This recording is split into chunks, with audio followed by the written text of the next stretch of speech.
you need to take safety first. And by taking safety first, you need to make sure you're switching off electricity. Remember, water is a conductor, and if you step in that water, you have electricity around you, you are going to get electrocuted. So don't touch any appliances or sockets until power is confirmed that is off. And if the flooding is severe, leave the premises and call Kenya Power. And the number you're going to call from Kenya Power is 95551. Make sure you're calling 95551 to request an emergency disconnection. The second thing you're going to be doing is you're going to document everything before touching it. Remember, you need to take photos of your room, your belongings, and where the water has come in. Take a timestamp of everything. When you're recording, your recording has a timestamp, but if it's okay, make sure you're mentioning the time so that you can have a clear timestamp.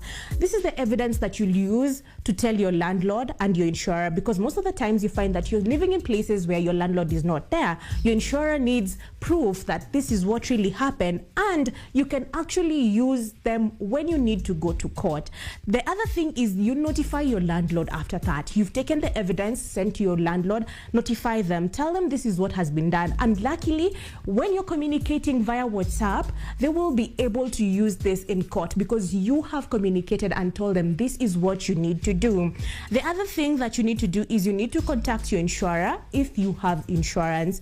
And after contacting them, if the unit is uninhabitable, what you need to do is you need to make sure that you evacuate the place. Please make sure you are safe, because what happened with Summer family is they did the cleaning. Someone came to do the cleaning for them. They removed the couches to get dry.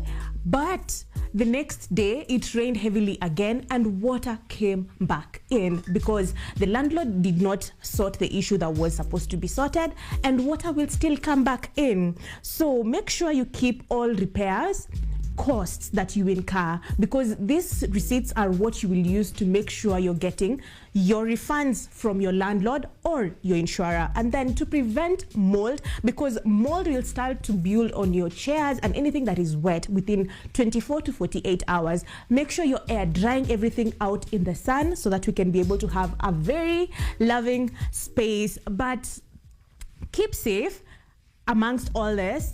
The takedown is you need to make sure that you have documentation and written communication, because everything verbally communicated needs to be followed up on writing.